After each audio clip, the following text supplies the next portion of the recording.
ओम शांति। आज की अव्यक्त मुरली से हमने पॉइंट उठाया है अलबेलेपन, आलस्य और बहानेबाजी की नींद से जागना ही शिवरात्रि का सच्चा जागरण है। अर्थात वैसे हम जो मनुष्य आत्माएं हैं अपना जीवन साधारण रूप से जी रहे हैं। हमने कुछ ज़्यादा परिवर्तन नहीं किया, जो जैसा चल रहा है वैसा चलने दिया। सुबह उठते हैं, ऑफिस जाते हैं, अपने काम पे जाते हैं। यदि हम हाउसवाइफ हैं तो अपने घर का काम करते हैं और उसी दुख और बीमारी के साथ, उसी दुखी मन के साथ हम अपना कार्य फिर से शुरू कर देते हैं। परंतु जब से हमें बाबा का ज्ञान मिला, जो भी ब्राह्मण आत्माएं हैं जिन्हें भी बाबा का ज्ञान मिला, वो सब ब्राह्मण आत्माएं अपनी दिनचर्या बदल देती हैं। उनका जीवन जीने का तरीका ही बदल जाता है। वो जो भी ब्राह्मण आत्माएं हैं जिन्होंने भी बाबा का ज्ञान लिया है, वो सुबह सुबह उठ कर के सच्चे मन से बाबा को याद करती हैं, बाबा के संग योग लगाती हैं और उसी समय अपने जीवन को डिसाइड करती हैं, अपने दिन का निर्णय करती हैं कि उन्हें सुखी चाहिए या दुखी जीवन चाहिए, उनका दिन कैसा हो। तो जब हम सुबह परमात्मा को याद करते हैं, उस हाईएस्ट एनर्जी को याद करते हैं, तो हमारा दिन भी बहुत ही हाईएस्ट वाइब्रेशन से भरा होता है।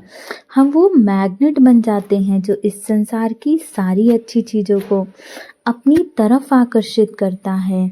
तो जब हम इस तरह अपने जीवन को जीते हैं तो हमारे जीवन में सच्ची शिवरात्रि आती है। परंतु हम सब में जो ब्राह्मण आत्माएं भी हैं, वो भी बहुत सारी अलबेलेपन और आलस्य में अपना समय बिता देती हैं।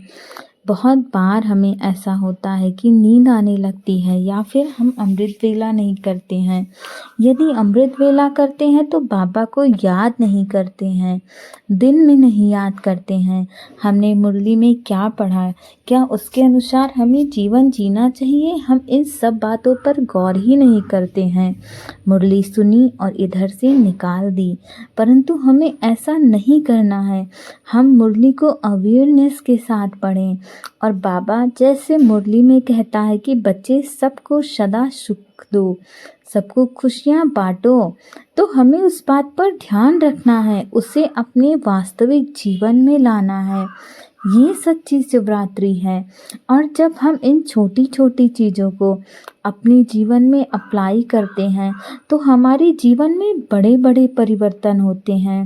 पर अन्यथा वो सभी जो साधारण आत्माएं हैं वो भी तो अपना जीवन जी रही हैं, वो भी साधारण तरीके से अपने जीवन को जी रही हैं। और जैसे एक साधारण आत्मा होती है, वो कहती है तुम्हारी वजह से मेरे जीवन में ऐसा हुआ, तुमने नहीं किया होता तो मेरा जीवन बहुत सुंदर चल रहा था, सब कुछ तुम्हारी वजह से हुआ। वो ना दूसरों को खुशियाँ देती हैं, ना वो खुश रहती हैं और हर वक्त शिकायत करती हैं। तो वो साधारण आत्माएं हैं, उन्हें नहीं पता। और जिस तरह वो हर वक्त शिकायत करती हैं, उसी तरह उन्हें शिकायत करने के और ज़्यादा मौके मिलते हैं। उनके जीवन में कंप्लेन ही कंप्लेन आती रहती है। परंतु चूँकि हमने बाबा की मुरली के माध्यम से जाना, बाबा हमें स्वयं पढ़ाने आता है। उसने बताया कि बच्चे सबको खुशियाँ बांटो, सदा सबको दुआएं दो, किसी से भी शिकायत ना करनी है, ना अपने मन में उसकी कोई बात लानी है।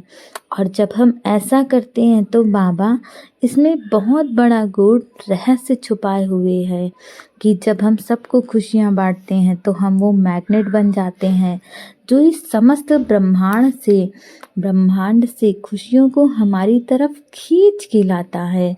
और हम वो मैग्नेट बन जाते हैं जिसके चारों तरफ खुशियाँ भर भर के आती हैं, जिसका जीवन खुशियों का खजाना भर जाता है। और जब हम शिकायत नहीं करते, लोगों को दुआएं देते हैं, तो हमारे जीवन में ऐसे और सारे मौके आते हैं जब लोग हमें दुआएं देते हैं। हमारे जीवन में शिकायत अपने आप समाप्त हो जाती है। तो ऐसा तभी होता है जब हम मुरली को ध्यान से सुनते हैं और मुरली की पॉइंट्स को अपने जीवन में लाते हैं, मुरली की पॉइंट्स के अनुसार अपना जीवन जीते हैं। और जब हम इस तरह अपना जीवन जीते हैं तो हमारे जीवन में बहुत बड़े बड़े परिवर्तन होते हैं, जो साधारण आत्माएं पूरा जीवन लगा देती हैं और अपनी जीवन की छोटी छोटी बातों में अथक प्रयास करती हैं, परंतु उन्हें फिर भी सफलता नहीं प्राप्त होती है। लेकिन जो बाबा के बच्चे हैं वो इन्हीं छोटे छोटे मंत्रों को अपने जीवन में अप्लाई करके बड़ी बड़ी सफलता हासिल कर लेते हैं। और यदि उन्होंने सफलता नहीं भी हासिल की होती है तो वो अपने जीवन में बहुत शांत, स्वस्थ, सुखी और संतुष्ट रहते हैं। इसीलिए हम बच्चों को शिवरात्रि की तरह अपना सच्चा जागरण करना होगा।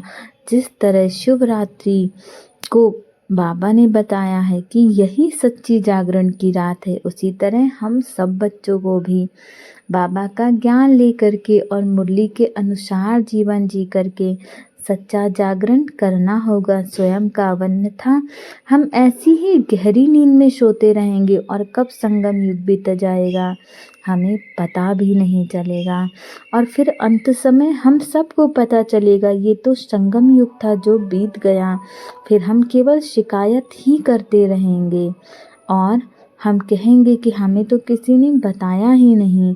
इसीलिए बाबा के अनुसार ज्ञान लीजिए और जीवन जिए और अपना भाग्य ऊंचे ते ऊंचा बनाइए। ओम शांति।